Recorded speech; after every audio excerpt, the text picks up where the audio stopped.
So, ang daming molasses, no? Sige, itaas mo doy. Ito yung molasses, ayan, no?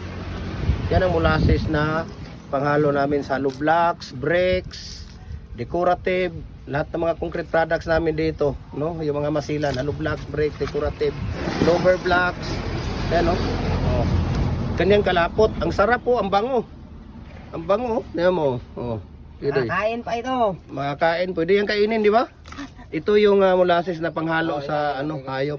Ayan, no? Yung mga panghalo natin sa hayop, ito yun. So ang dami nating stock ngayon, no? Drum. Mayroon tayong 10 drum dito. Ayan. Ano mga doy? Ayan. Oh, yan ang molasses, oh. Okay?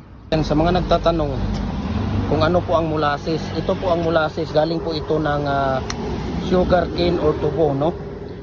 So ito po ay hindi pa po na i-process ito. Ayan, kung makikita ninyo pagkalapot, ayan, oh. Pag original talaga yung molasses mo, ganyan kalapot yan, ayan, kulay pula, kulay brown, parang hindi mo maintindihan, no? Galing po ito ng tubo or sugar cane, no? At hindi pa po ito nalagyan ng mga tawag dito, mga chemical, no? Ayan, binuksan ko kasi punong-puno itong drum. Pagbukas ko, makikita mo talaga nag-ano siya, ayan, ayan, pag original na molasses, no? Hindi mo pwedeng takpan yan kasi parang tuba din yan, no? Tingnan mo gaano kalapot, ayan, no? Diba? Kinukuha ko to kasi papainom ko sa mga manok. Ayan, papainom ko ng manok yan. Kita nyo gaano kalapot ang molasses, diba?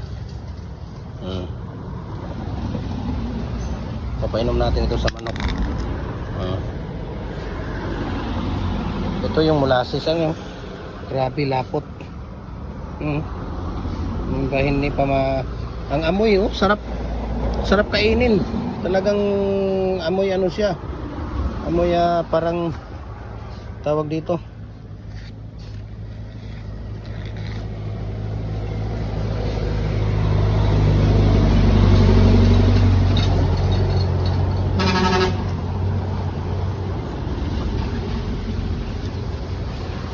Kumukulo siya, Ayan, Tagpan natin konti. Bukas na naman pag natin ito, mag-i-explode na naman yan. Ayan. Ganyan po ang kulay ng molasses, no? Ayan, makikita ninyo, ayan, napakalapot po, no? Malapot po niya.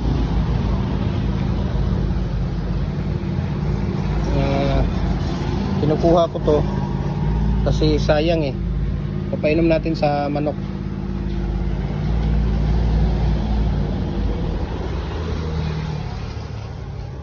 Ano natin yan sa manok.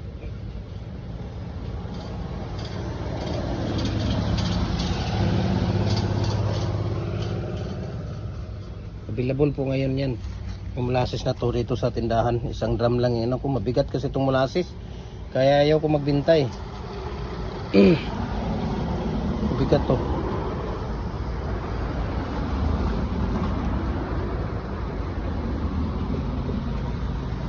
Ayan, di ba? Kita nyo?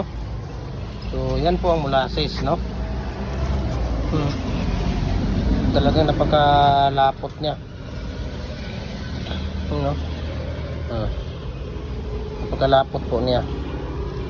So, ito yung mga hinahalo namin sa tawag dito, sa hollow blocks, no? Hollow blocks, bricks, decorative. Yan ang mga hinaluan namin. Baluster, no? Bricks, hollow blocks talaga, decorative yung hinaluan namin. Pagka walang molasses, hindi kami nag-hollow block dito sa amin. Hindi kami nag-hollow block talaga pag walang molasses, no?